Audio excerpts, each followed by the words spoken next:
I was actually here a couple of years before, and I also had a project last year. This year, it's exciting because I have two things going on. I have a new project at the Focus Asia, and at the same time, I'm showing my fourth feature film, EERIE, in competition, a horror movie. It's set in the 90s in this very conservative Catholic school, and the main character is this guidance counselor who has a third eye. You know, she can see and speak to ghosts.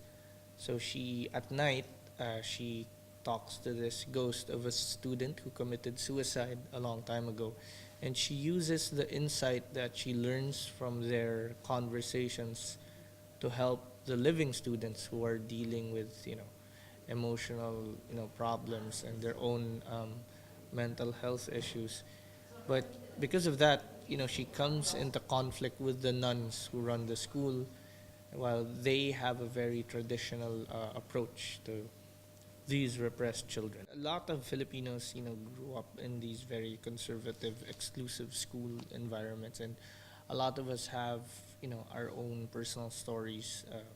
Whether it's urban legends of ghosts in certain haunted cubicles, or it's actual horror stories of abuses and corporal punishment that goes on in these institutions.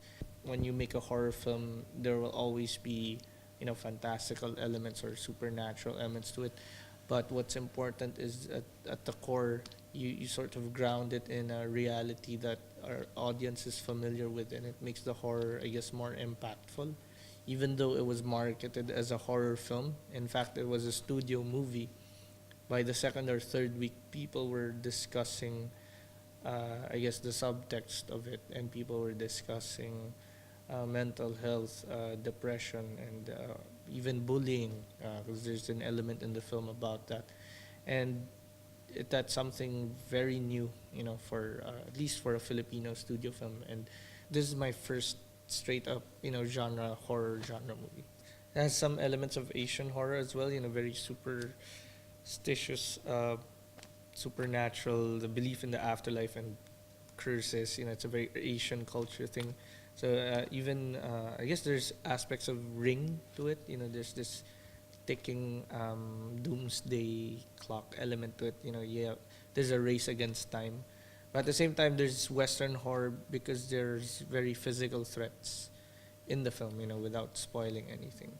And it also has, I think, elements of Suspiria, where there's this outsider, neophyte, coming into this very cloistered environment, this cloistered community. And I was, deeply disturbed by when I saw it when I was a kid. So, yeah, there's that challenge of trying to make a film like that. We were eventually rated, I think, R13, and we were requested to have trigger warnings at first because there are elements to it that are very disturbing. But eventually, after the second, third week, we came out with a campaign where we advertised all the Hope suicide prevention hotlines to it.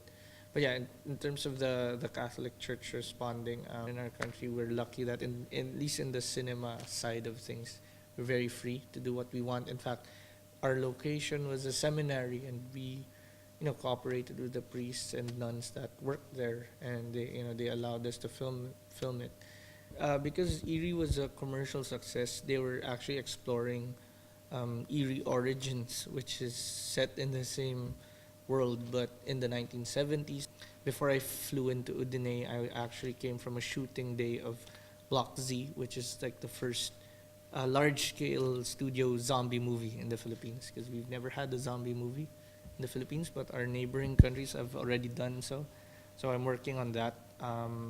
I just finished a movie called Dead Kids, which is a kidnapping thriller. It's about high school students who kidnap their classmate. It's also a true story. It has some elements of black comedy in it. So that, in a way, that's my first, I guess, approach to black comedy. So yeah, I mean, I might do horror again in the future.